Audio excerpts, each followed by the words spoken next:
Saudai o nome de Jesus, arcanjos vos prostrai, arcanjos vos prostrai, o Filho do glorioso Deus com glória,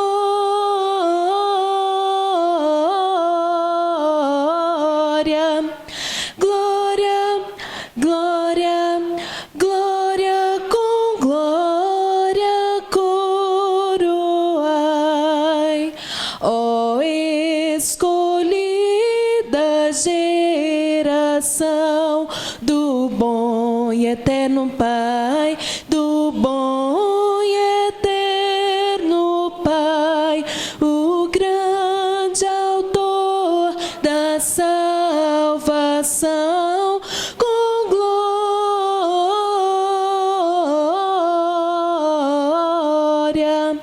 glória, glória, glória, com glória coroai, ó perdoados por Jesus, alegres adorai, alegres adorai, o Deus de paz, o Deus de luz, com glória, glória, glória, glória, com glória coroai, ó raças, tribos e nações, ao Rei divino honrai, ao Rei divino honrai, a quem quebrou os vis grilhões, com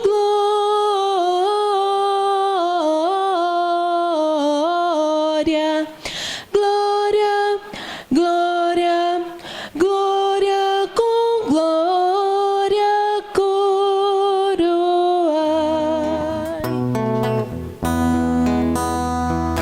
Vem desfrutar do amor de Deus, você e sua casa.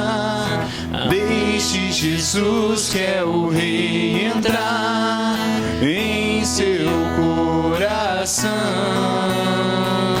Vida melhor Ele quer te dar, restaurar seu lar, paz e harmonia Ele quer trazer pra você.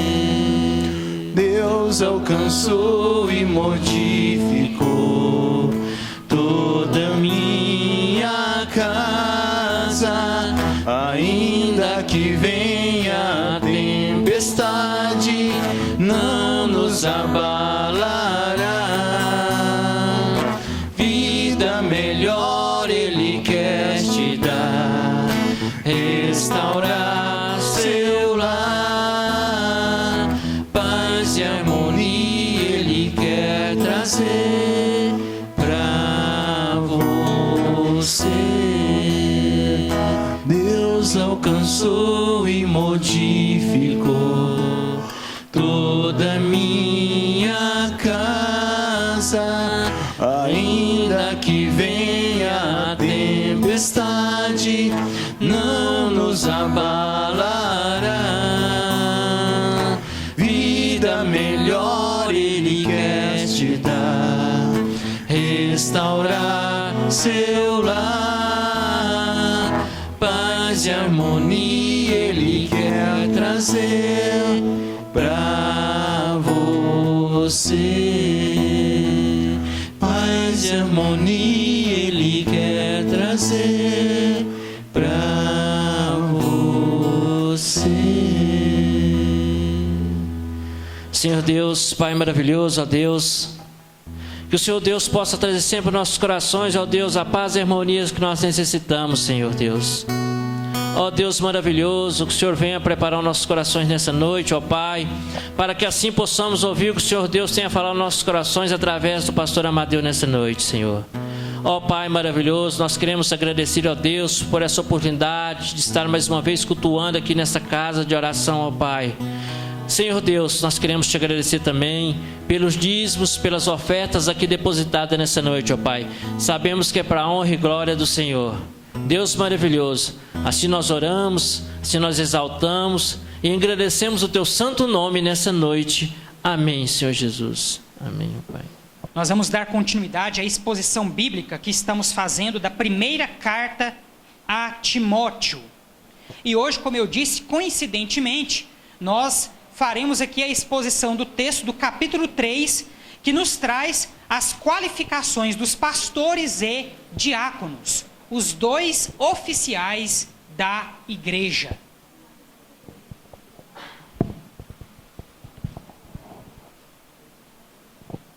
Primeira carta a Timóteo, capítulo 3, a partir do versículo 1. Aqueles que estiverem próximos de alguém que está sem a Bíblia, aproxime-se dessa pessoa, ajude ela aí a encontrar, se ela estiver tendo dificuldade, empreste a sua Bíblia para ela. É de extrema importância que todos façam a leitura do texto bíblico. Primeira carta a Timóteo, capítulo 3, a partir do versículo 1. Todos encontraram? Amém? Primeira carta a Timóteo, capítulo 3.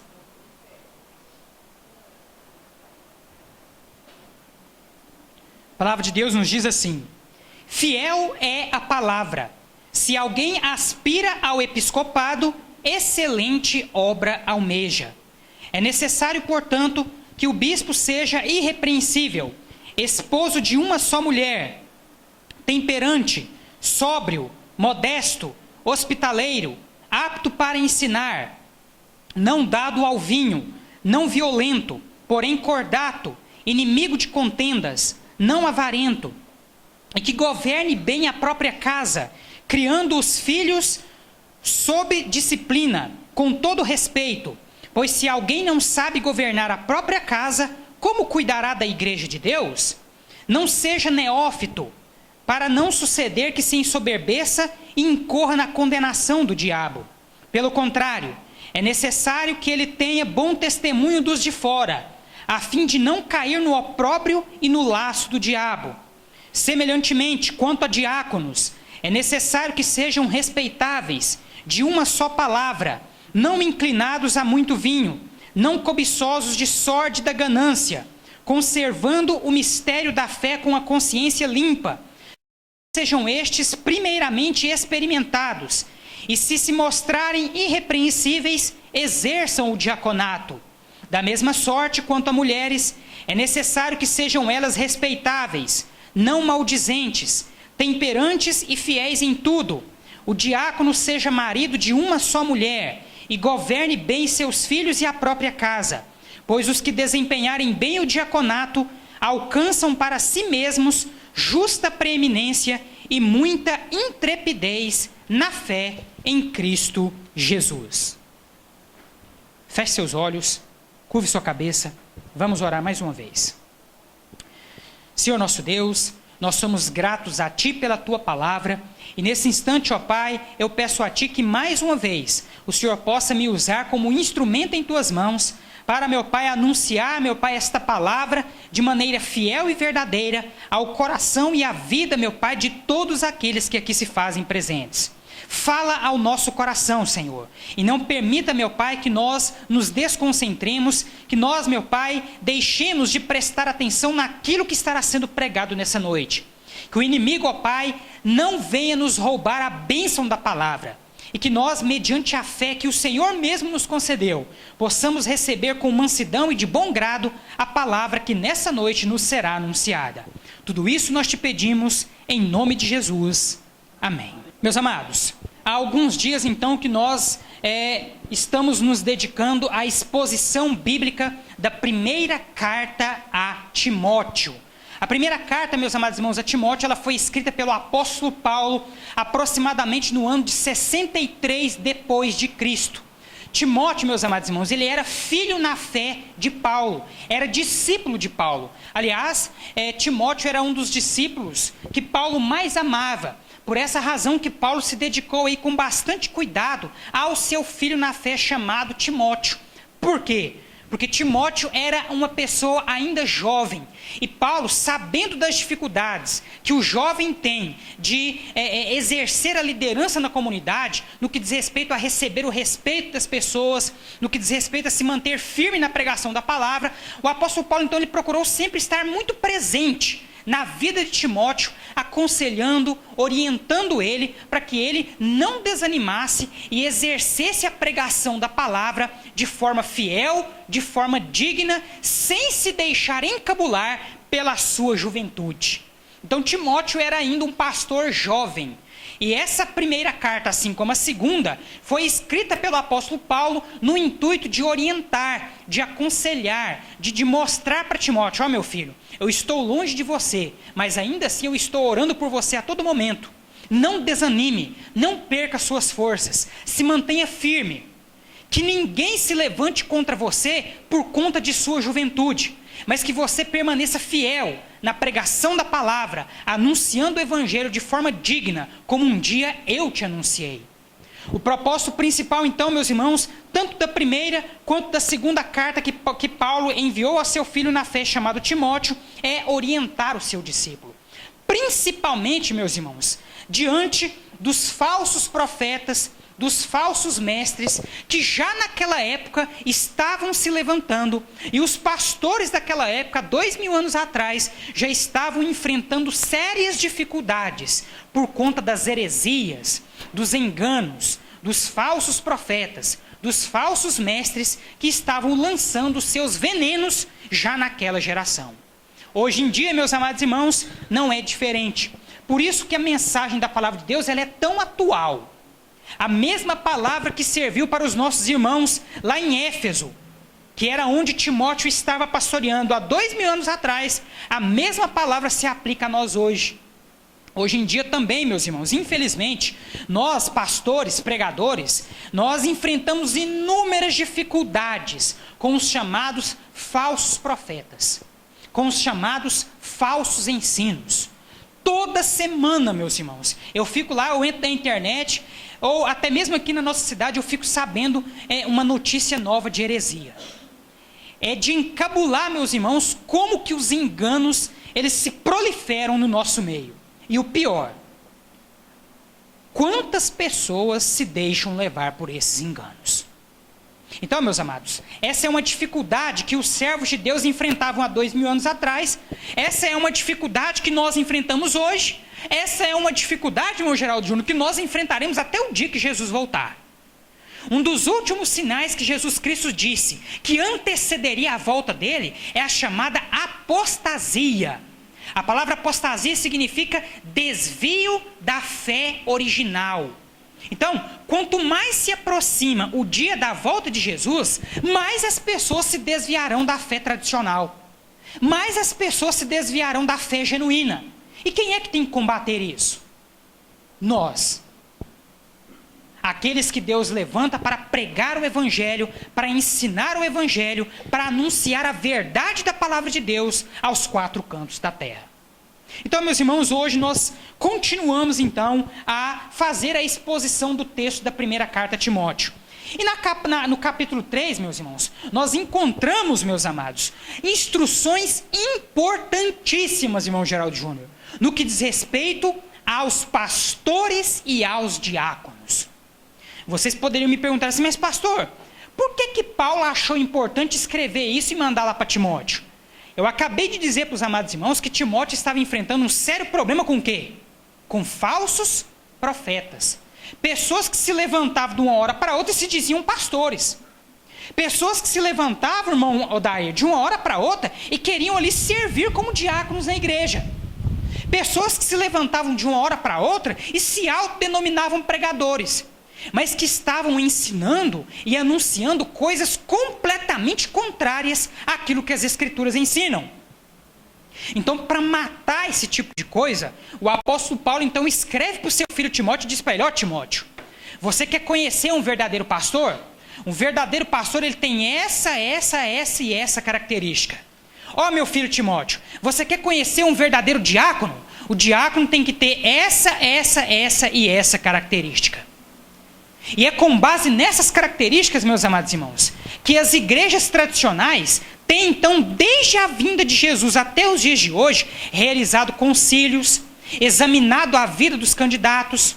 As igrejas tradicionais exigem que todo candidato, principalmente ao ministério pastoral, faça um curso superior de teologia. Por quê? Porque o seminário teológico, ele não serve apenas, irmão Odair, para poder dar conhecimento para a pessoa. O seminário teológico, ele serve também para moldar o caráter. E, meus irmãos, o que a gente vê de aluno com caráter sendo moldado em seminário, não está escrito.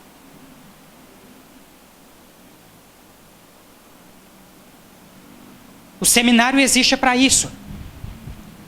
Nós moldamos o caráter dos nossos alunos ali no seminário em todos os sentidos.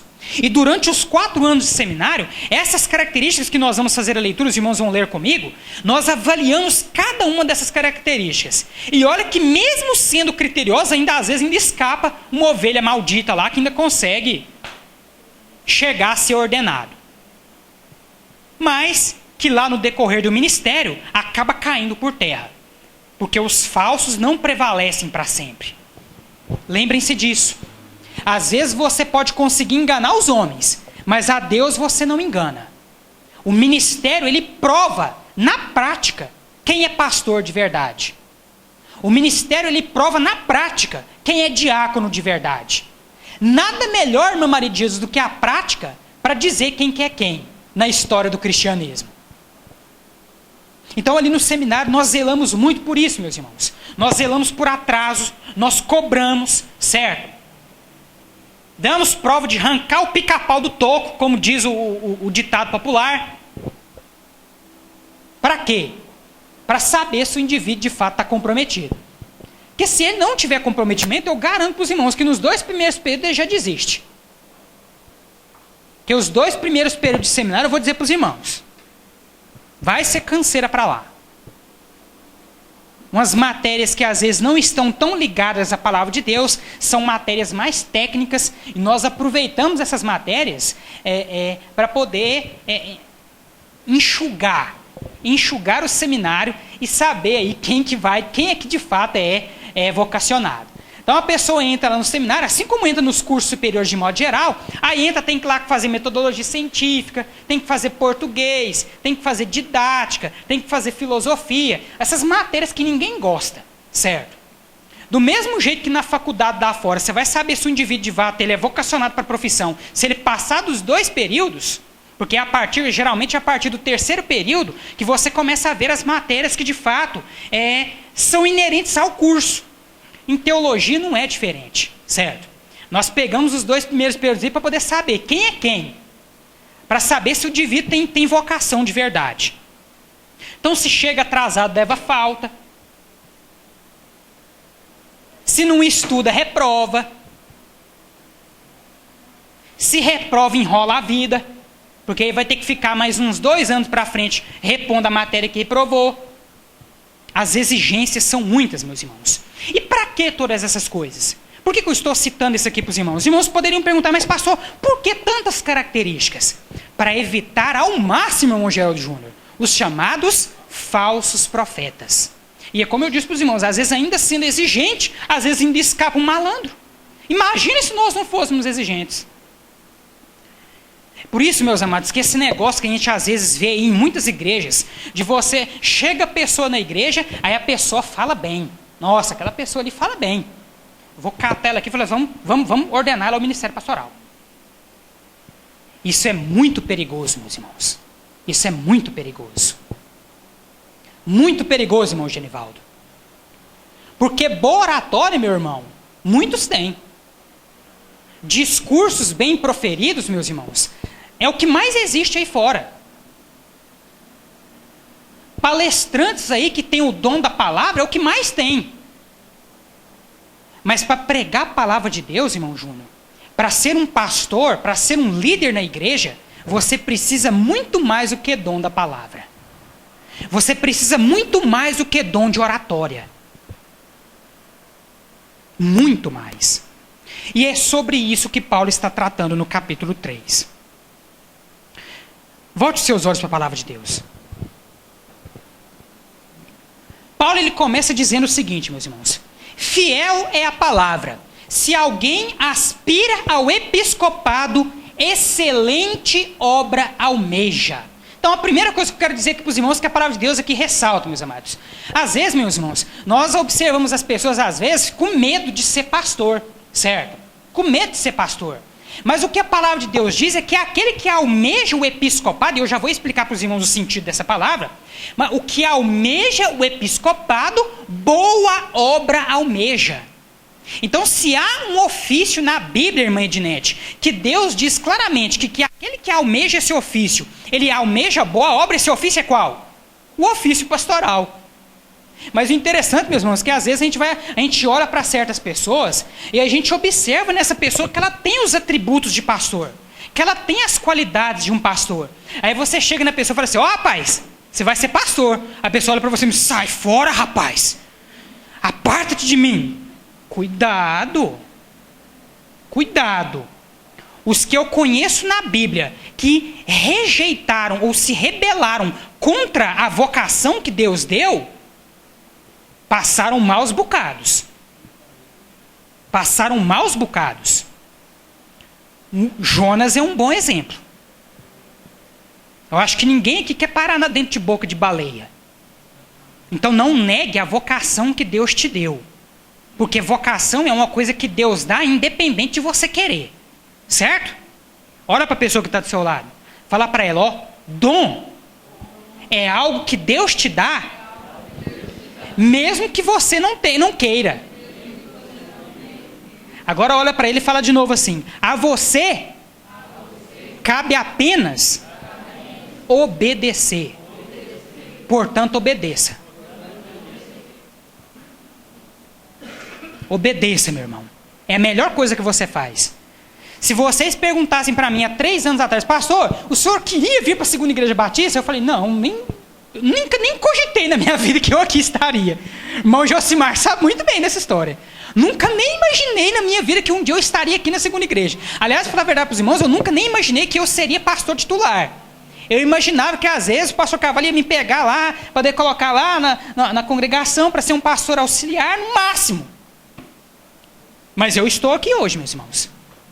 E não achem que isso foi programado, que eu programei isso para a minha vida. Não, é Deus que quis assim e eu estou obedecendo. Porque se eu não obedecer, irmão Josimar, quem vai sofrer as penalidades por isso? A igreja?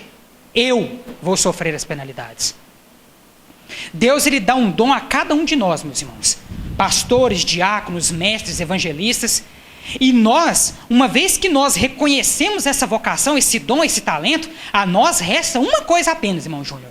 Obedecer. Obedeça e você vai bem. Desobedeça, depois você me conta como é que foi as consequências. Mas agora falando especificamente dessa palavra. Aquele que almeja o episcopado, boa obra almeja. Nesse trecho, meus irmãos, os irmãos vão perceber que é utilizada a palavra bispo. Aqui, irmão Geraldo Júnior e demais irmãos que me ouvem, aqui nós precisamos fazer um esclarecimento muito sério. Porque o que acontece, meus irmãos? A Igreja Católica Apostólica Romana, com base não apenas nesse texto, mas em outros textos, acabou por criar um sistema dentro da igreja que nunca foi o intuito de Jesus Cristo. A Igreja Católica, com base em algumas nomenclaturas que se encontram registradas na Bíblia, e uma delas é essa aí, do capítulo 3, a primeira carta a Timóteo, criou dentro da igreja, irmão Josimar, aquilo que nós chamamos de hierarquia eclesiástica. O que eu quero dizer com isso? Lá na Igreja Católica, você vai para o seminário, viu, irmão Dória? Você vai para o seminário na Igreja Católica, recebe? Amém. Lá na Igreja Católica, você vai para o seminário, você forma padre, certo? Depois de alguns anos, você é promovido. Olha só que bonito. Você vai a bispo. Depois de bispo, você vai para arcebispo. Depois de arcebispo, você vai a cardeal. E se você não morrer antes, pode ser que um dia você seja indicado, votado, escolhido para ser papa. Então, a Igreja Católica ela pegou distorcidamente algumas porções da Bíblia Sagrada e criou dentro da igreja aquilo que nós chamamos de hierarquia eclesiástica, coisa que nunca se passou no coração de Jesus. Jesus nunca instituiu uma hierarquia dentro da igreja. O que Jesus instituiu foi simplesmente líderes para cada comunidade. E esses líderes, eles recebiam nomes diferentes dependendo da localidade em que eles estavam. Mas a função, independentemente do nome, era a mesma: pastorear, liderar a igreja de Deus. Agora, o pior, irmão Josimar, sabe o que é? É que até uns tempos atrás, essa hierarquização eclesiástica, ela só existia na Igreja Católica. Mas de uns anos para cá, o que aconteceu? As igrejas chamadas, entre aspas, de evangélicas, começaram a trazer também essa hierarquia para dentro das suas igrejas. Agora, para quê? Sabe para quê, meus irmãos? Hierarquia dentro da igreja só serve para envaidecer o ministro. Hierarquia na igreja é a vaidade do ministro. Porque ele não se contenta com o primeiro posto e quer subir para um mais elevado para dizer: eu sou melhor do que os demais. E o que algumas igrejas evangélicas têm feito? Irmão Genivaldo, o cara começa como pastor, certo? Aí de pastor ele é promovido a bispo, que é o que fala aí no texto, que eu já vou explicar para vocês o sentido, certo? Aí não se contentaram com bispo não. Mas aí, como eles não querem ficar igual aos católicos, ao invés de pôr arcebispo, eles inventaram, sabe o quê? Apóstolo. Olha só. Então o cara não é bispo mais não, agora ele é apóstolo. E já teve um lá em Manaus que não se contentou também com o apostolado, não. Ele instituiu lá com a igreja dele o pai apostolado, ou seja, ele é pai dos apóstolos. E andou cogitando lá a possibilidade também de ser ordenado a arcanjo. Aí eu pergunto para os irmãos, onde isso vai parar? Daqui a pouco o cara é vice de Jesus Cristo. Onde isso irá parar, meus irmãos? Onde isso irá? Qual a finalidade disso, se não for simplesmente envaidecer o ministro? Então, meus amados, é preciso esclarecer para os irmãos essa noite. A palavra bispo, meus irmãos, vem do termo grego episkopos. E essa palavra grega, ela significa nada mais, nada menos do que supervisor. Supervisor. Como eu disse para os amados irmãos, só existe uma função ordenada por Cristo, duas funções ordenadas por Cristo na igreja: a função de pastores e diáconos. Acontece que em algumas localidades, irmão Geraldo Júnior, os líderes eram chamados de quê? De pastores.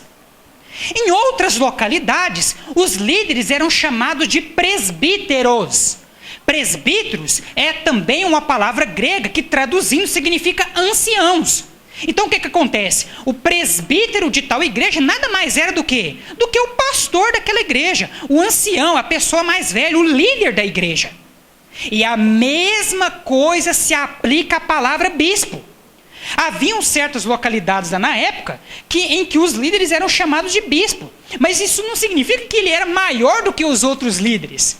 Era só o nome que era diferente. A função é exatamente a mesma. Então, irmão Geraldo Júnior e demais irmãos, aprendam comigo nessa noite. Todas as vezes que a Bíblia fala de pastores, mestres, bispos e presbíteros, ela está falando da mesma pessoa. E que pessoa é essa? O líder da igreja, o líder da comunidade, aquele, irmã Ednete, que tem a responsabilidade de pregar, de ensinar, de cuidar, de gerir espiritualmente e administrativamente a comunidade de crentes. Jesus Cristo, meus amados, nunca quis criar uma hierarquia eclesiástica. Porque se Jesus fizesse isso, ele saberia muito bem onde é que isso ia parar, meus irmãos. Para que eu falei para vocês que serve a hierarquia dentro da igreja? Só para envaidecer. Só.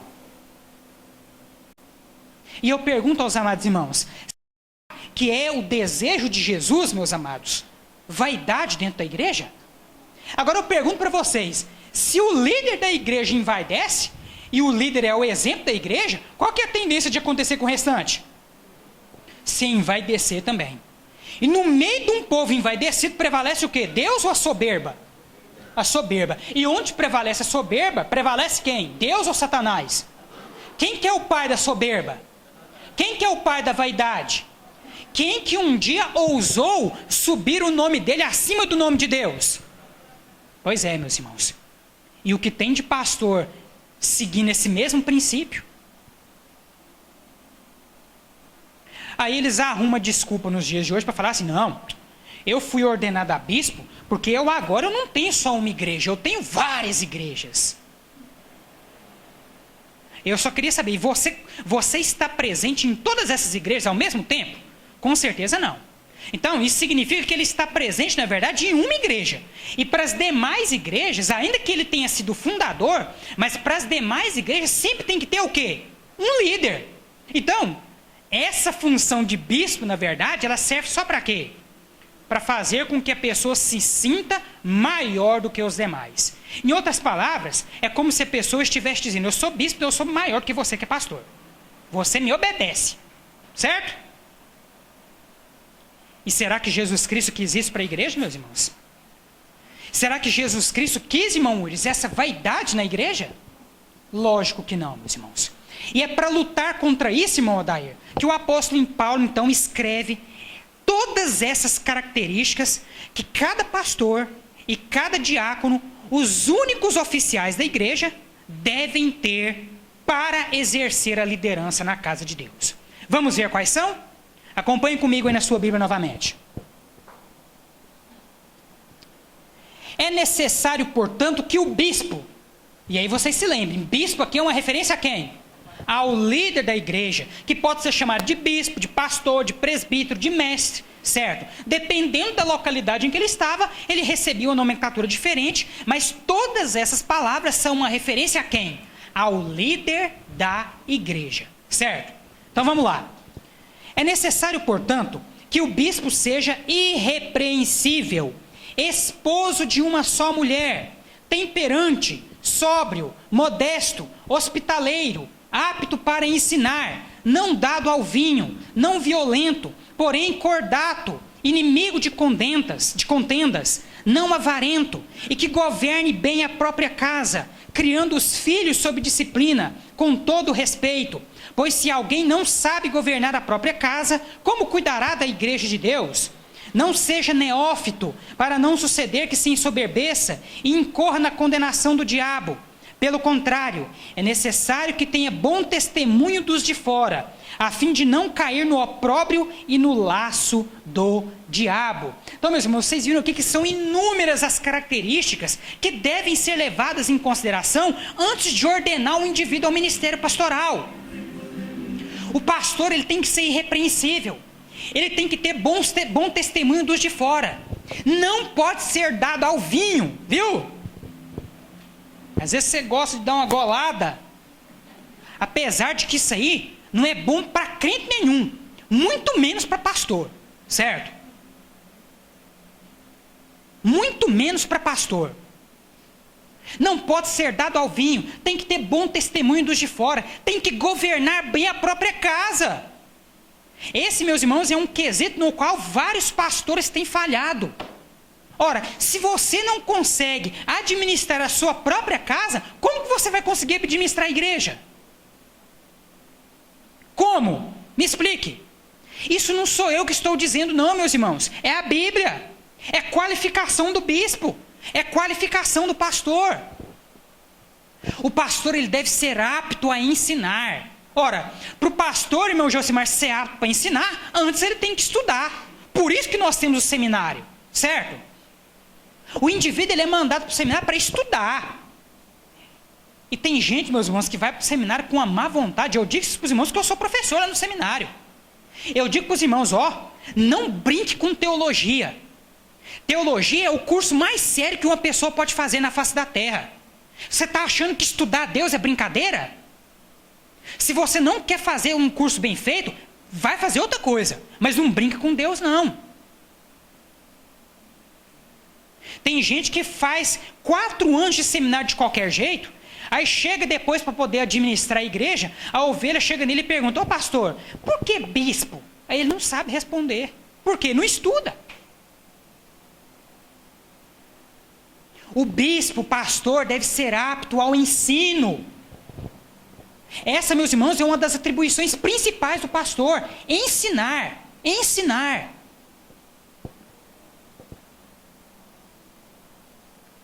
Esposo de uma só mulher. Esposo de uma só mulher. Esse texto, meus irmãos, biblicamente falando, ele significa 2 coisas. Primeiro, pastor não pode ser polígamo. Aliás, isso nenhum crente pode ser. Se Deus tivesse o intuito de permitir a poligamia, ele tinha criado Adão e pelo menos umas 2 Evas. Mas Deus criou Adão e Eva. Eva e Adão. Desde o princípio, o casamento instituído por Deus é para ser o quê? Monogâmico. Uns dias atrás, os irmãos devem ter visto no Fantástico o bonitão do pastor que pegou o texto, acho que lá de Oséias, e leu lá assim, ó: vá tu e adultere. E aí, em cima desse texto, o que ele estava fazendo? Ele tinha a esposa dele, estava ficando com a irmãzinha lá do outro, dentro da igreja. E sustentando na Bíblia. Olha aqui, está escrito aqui, ó: vá e adultere. Ele só tinha esquecido um acento, que não é adultério, é adúltera.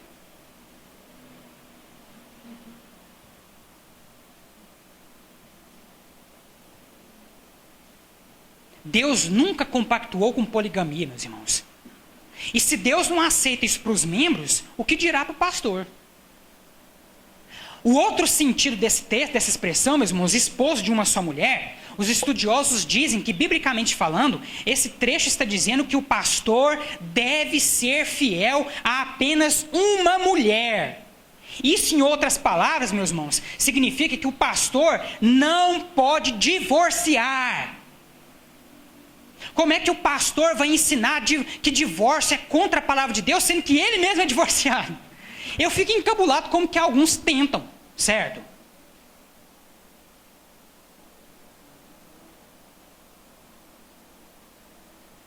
O pastor deve ser fiel a uma só mulher. Isso significa, meus irmãos, que eu casei com a dona Verônica, ela pode ser chata, estranha, pode me bater, pode me xingar de vez em quando, pode me enfiar uma espadada, pode me pegar um rolo de massa e acertar na minha cabeça. Eu casei com ela. Sou pastor?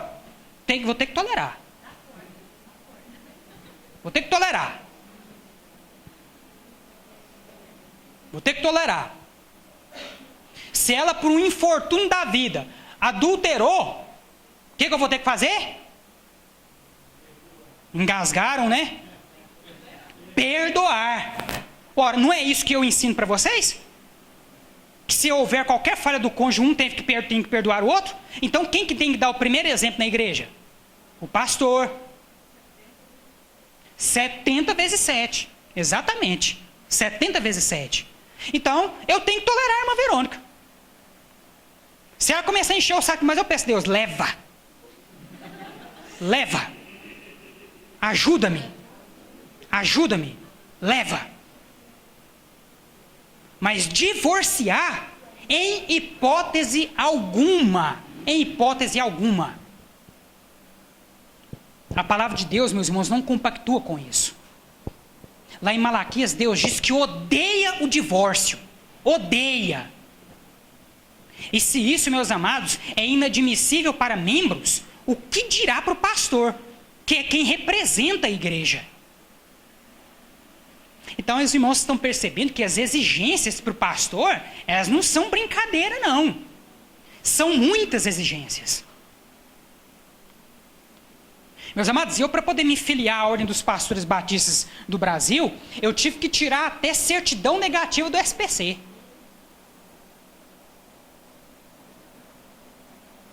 Aí tem muitos pastores nossos que são ordenados nas igrejas e que a igreja não cobra dele. O que ele faz? Ele não filia a ordem. Aí ele não filia a ordem, você vai fazer uma busca na vida dele depois, você vai ver que o nome dele está mais sujo do que pau de galinheiro. E aí não filia a ordem e depois a igreja passa duras penas na mão desse pastor. Porque quando o pastor é filiado à ordem, se ele cometer qualquer falha, sabe o que a igreja pode fazer? Liga na ordem dos pastores e fala, o nosso pastor aqui, ele está infringindo o estatuto. O que a ordem vai fazer? Vai mandar um conselho de ética aqui, vai sentar com esse pastor e vai disciplinar ele. Agora, se o pastor não é filiado à ordem, o que a igreja pode fazer? Nada. Engole ele. Até certidão negativa do SPC eu entreguei para poder me filiar à Ordem dos Pastores Batistas no Brasil. Certidão forense negativa, civil e criminal, né? Que vai que o pastor aí deu uns tiros em alguém, né? Aí imaginou se ordena um homem desse? A primeira batalha que ele tem aqui no púlpito, pá! E aí acaba com ele e acaba com a igreja também, né? Tudo isso, meus irmãos, é avaliado no que diz respeito ao ministério pastoral. Aí eu estou vendo o irmão Josimar rir lá atrás, mas eu quero dizer para os irmãos que o mesmo que se aplica aos pastores, se aplica também aos... Vamos ler? Volte seus olhos para a Bíblia novamente aí, versículo 8. Olha só como que começa o versículo. Semelhantemente, quanto a diáconos, é necessário que sejam respeitáveis, de uma só palavra, não inclinados a muito vinho. Deixa eu explicar isso aqui. Porque senão o irmão Josimar vai falar para mim, então eu posso ali beber um vinhozinho, pastor? Não sejam inclinados a muito vinho. O que quer dizer isso, meus irmãos? O que quer dizer isso? O vinho, meus irmãos, há 2000 anos atrás, era uma bebida extremamente comum. E, aliás, é até hoje no Oriente Médio. E ela é uma bebida vista como prática cultural, certo? Então, quando, na verdade, se está se dando essa instrução aqui, está se dizendo no sentido da pessoa não exagerar a ponto dela o quê? Ficar embriagada. Só que, meus irmãos, na nossa cultura ocidental, se você for visto sentado num barzinho bebendo, ainda que você não se embriague, como que as pessoas vão te ver, sabendo que você é crente? Você vai ser visto com bom testemunho? Não. Então é por isso que a Bíblia diz que tudo nos é lícito, mas nem tudo nos convém. Se você for servir de pedra de tropeço para os outros, é melhor você evitar. Porque Jesus diz que aqueles que escandalizarem, mesmo que seja um pequenininho, é melhor que você amarre uma pedra de moinho no pescoço e se jogue ribanceira fora. Aí você escolhe, se você quiser beber, você bebe, mas depois você pega uma pedra a mais e se joga no precipício.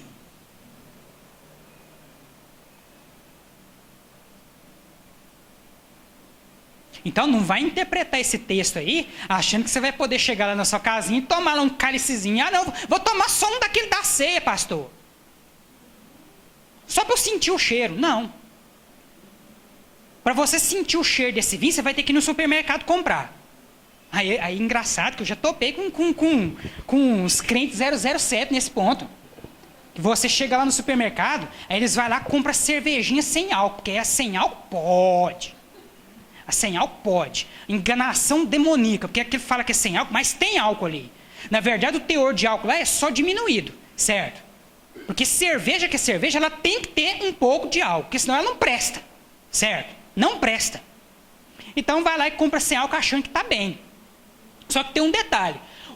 O irmãozinho que te vê lá no supermercado com a latinha de cerveja sem álcool, ele não vai saber que a sua cerveja é sem álcool não, viu? Da mesma forma, que se ele te ver você lá na cestinha com a garrafinha de vinho, ele vai olhar e falar, a primeira coisa que ele vai pensar, você pode ter certeza que eu também penso isso, viu? A primeira coisa que ele vai falar, olha lá, safado. Sem vergonha. Aí beber em família. Não vai beber na rua, mas vai beber em casa. Então isso gera mau testemunho. E os oficiais da igreja precisam zelar pelo seu testemunho, sejam eles pastores ou diáconos. Sejam eles pastores ou diáconos. Vamos continuar? Olha aí. Não inclinados a muito vinho, não cobiçosos de sorte da ganância, conservando o mistério da fé com consciência limpa. Também sejam estes primeiramente experimentados. Ah, meus irmãos, tem um detalhe aqui que eu esqueci de falar também, que se aplica tanto a pastores quanto a diáconos. Essa questão da experiência de conversão. Vocês viram aí que Paulo diz que para ordenar uma pessoa ao ministério pastoral, ela não pode ser neófita. O que é um neófito? Alguém sabe me dizer? Um novo convertido. Novo convertido. Então significa que se o irmão Willis converteu ontem, eu não posso pegar ele dentro de 30 dias e já impor a mão na cabeça dele e ordenar o ministério pastoral. E também muito menos ao diaconal. Por quê? Pastores e diáconos, eles já têm que ter, irmã Ednete, experiência de fé cristã. Quando eu digo experiência de fé cristã, eu não estou dizendo idade não, meus irmãos, porque se fosse idade eu estava lascado, né? Porque eu sou, assim, não sou tão novinho assim mais, né? Mas ainda sou novo perto de muitos. Mas eu me converti à fé cristã aos 18 anos de idade. Então se hoje eu estou com 33, faz as contas aí que eu detesto matemática. De 18 para 33 já tem quanto tempo? 15 anos, certo? 15 anos se dedicando ao estudo da palavra de Deus, pregando a palavra. Então, experiência de pregação, de ensino tem de sobra. Porque graças a Deus, desde que eu me converti, eu me dedico ao estudo e à pregação do evangelho. Agora, você pegar uma pessoa com 1 ano de convertido, você já impor a mão na cabeça dela e ordenar ela ao ministério pastoral, ou então ao ministério diaconal, você pode se preparar para ter problemas. É essencial que tanto pastores quanto diáconos sejam experimentados na fé.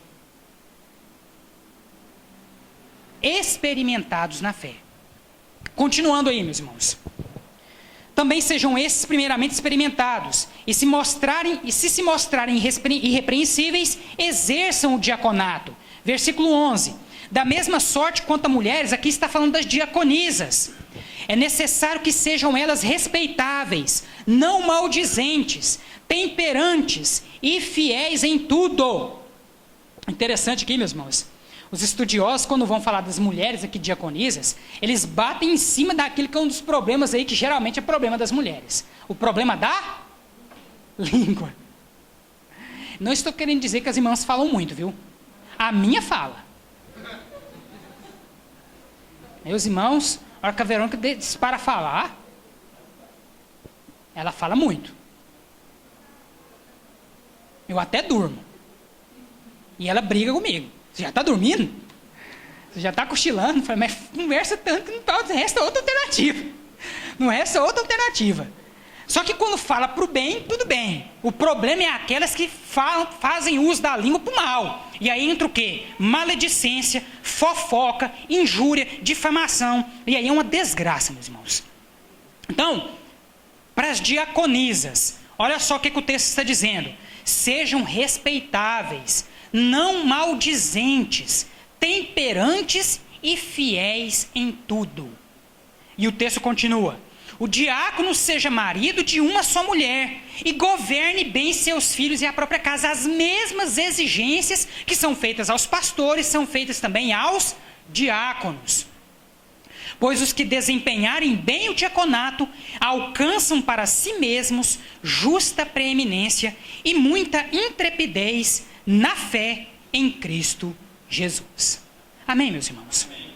Meus amados, em tudo isso que nós vimos e ouvimos nessa noite, nós percebemos, meus irmãos, o zelo de Deus, o cuidado de Deus em colocar, irmã Ednete, pessoas devidamente preparadas na igreja para cuidar do rebanho de Jesus. Todas essas exigências, irmão Gelsimar, que são feitas a pastores e a diáconos, todas essas exigências servem para quê? Para cuidar bem do povo de Deus. Para cuidar bem do povo de Deus. Em outras palavras, irmã Ednete, os pastores, eles devem ter todas essas características, eles devem ser bem preparados para quê? Para poder dar às ovelhas de Jesus condições de crescer, de avançar, de amadurecer na fé.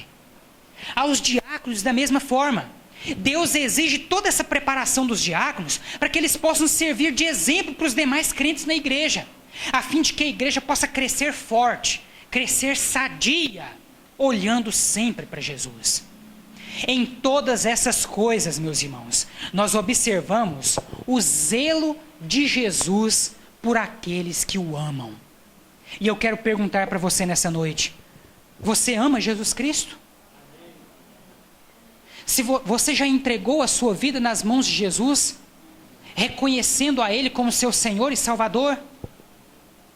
Quando você entrega a sua vida nas mãos de Jesus, você pode ter certeza que se a sua decisão foi sincera, você será muito bem cuidado por pastores e por diáconos fiéis.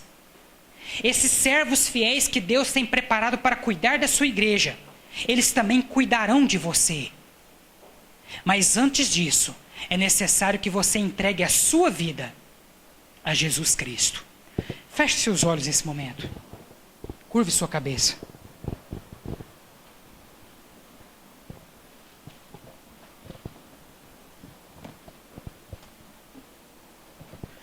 Nós vimos nessa noite, meus irmãos, o cuidado que Deus tem e o amor que Deus tem pela igreja.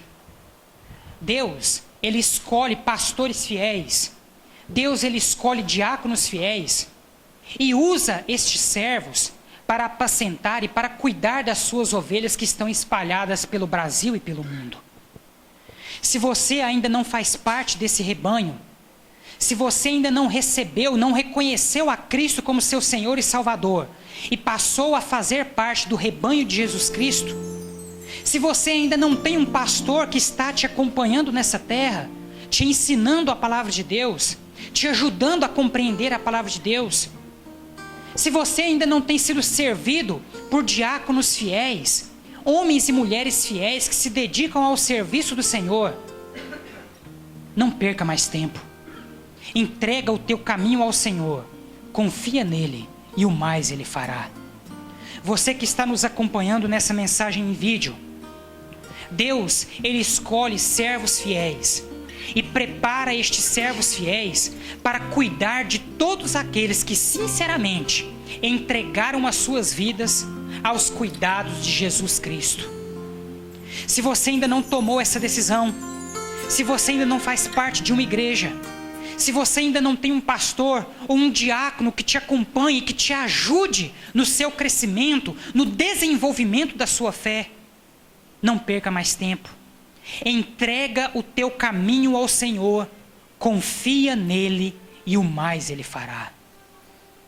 A palavra de Deus nos diz, no Evangelho escrito por João, capítulo 14, versículo 6, disse Jesus: o caminho, a verdade e a vida. Ninguém vem ao Pai a não ser por mim. A palavra de Deus também nos diz, no mesmo Evangelho escrito por João, capítulo 1, versículo 12, mas a todos quantos receberam a Jesus, foi-lhes dado poder de serem feitos filhos de Deus, a saber, aos que creem no seu santo nome. Se você ainda não entregou a sua vida nas mãos de Jesus, você não pode se considerar um filho de Deus. Filho de Deus é aquele que já entregou a sua vida nas mãos de Jesus. Portanto, se você não tomou essa decisão ainda, você terá a oportunidade nessa noite de entregar a sua vida para Jesus, de falar para Jesus: Jesus, eu me arrependo dos meus pecados e quero nessa noite entregar-me completamente em tuas mãos. A partir dessa decisão, você se tornará um filho de Deus e será herdeiro de todas as promessas que a Bíblia faz a respeito dos filhos de Deus. A palavra de Deus, meus irmãos, também nos diz, no capítulo 10 do Evangelho de Mateus, a partir do versículo 32, todo aquele que me confessar diante dos homens, eu o confessarei diante do Pai que está nos céus. Porém, todo aquele que me negar diante dos homens, eu o negarei diante do Pai que está nos céus. Se você se envergonhar de Jesus, se você negar a Jesus diante dos homens, Jesus te negará diante do Pai que está nos céus. Mas se você confessar o nome de Jesus diante dos homens, o próprio Jesus te confessará diante do Pai que está nos céus. O Espírito Santo está falando ao meu e ao seu coração nesse momento. Eu não conheço a vida de todos aqueles que aqui estão presentes, mas eu não poderia encerrar este culto sem antes perguntar: Há alguém nessa noite que deseja fazer uma aliança de fé com Jesus. Há alguém nessa noite que deseja entregar a sua vida nas mãos de Jesus. Levante uma de suas mãos, que nós queremos orar com você. Tudo o que você precisa fazer é levantar uma de suas mãos. Eu vou orar com você e você vai confessar comigo os seus pecados. Você vai reconhecer diante de Jesus que você é um pecador e que sem Jesus você não é nada. Há alguém nessa noite que deseja confessar a Jesus Cristo, dizendo para Ele: Jesus, eu me arrependo dos meus pecados e entrego a minha vida completamente em Tuas mãos. Há alguém nessa noite que deseja fazer isso? Levante uma de suas mãos. Não tenha medo. Não seja covarde. O Espírito Santo está falando ao seu coração. Receba com mansidão a palavra de Deus na sua vida.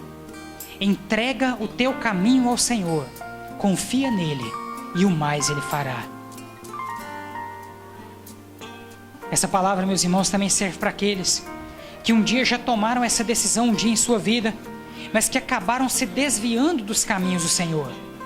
Mas você nessa noite foi tocado pela palavra que foi pregada, e você deseja então se reconciliar com Cristo e com sua igreja. Se há alguém nessa noite, nessa situação, que deseja se reconciliar com Jesus Cristo e com sua igreja, levante uma de suas mãos, que nós queremos orar com você. Há alguém nessa noite que deseja tomar essa decisão de fé? Você não deve tomar essa decisão por pressão. Você deve agir espontaneamente, dando ouvidos à voz do Espírito Santo de Deus, que está falando ao seu coração nesse exato momento. Eu vou perguntar apenas mais uma vez, meus amados. Há alguém nessa noite que deseja entregar a sua vida nas mãos de Jesus, ou se reconciliar com Jesus e com sua igreja? Levante uma de suas mãos, que nós queremos orar por você.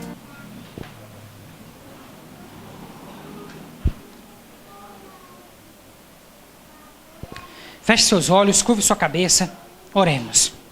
Senhor nosso Deus, obrigado, ó Pai, por tudo aquilo que nós vimos e ouvimos nessa noite. Obrigado, ó Pai, porque mais uma vez a Tua salvação se manifestou neste lugar, Senhor. Obrigado, ó Pai, pelos corações contritos e arrependidos que nós, meu Pai, pudemos observar nessa noite. Que a mensagem, meu Pai, que aqui foi pregada, possa, meu Pai, permanecer no coração de cada um de nós e que possa, meu Pai, se tornar uma realidade prática na vida, Senhor, de todos aqueles que aqui estão presentes. Que agora o Senhor possa nos levar em paz e em segurança de volta aos nossos lares. Que o Senhor possa nos conceder uma excelente semana, meu Pai. Que a graça do nosso Senhor e Salvador Jesus Cristo, o amor de Deus nosso Pai e a comunhão do Teu Espírito Santo estejam conosco hoje e para todos sempre. Amém.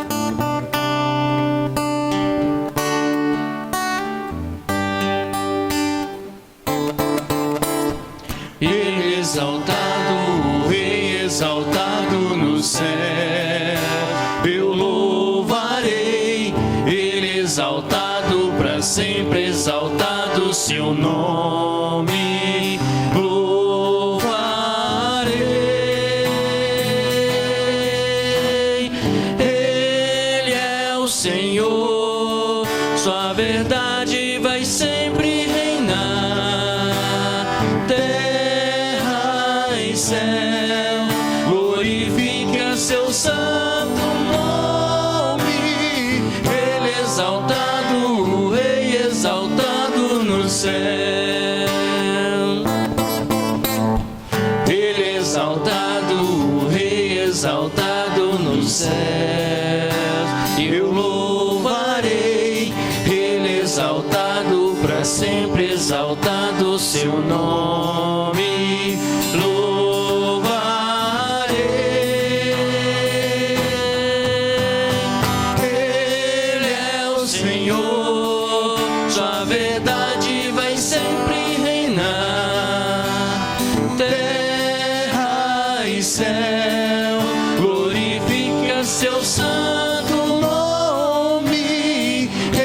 Exaltado, o Rei exaltado no céu.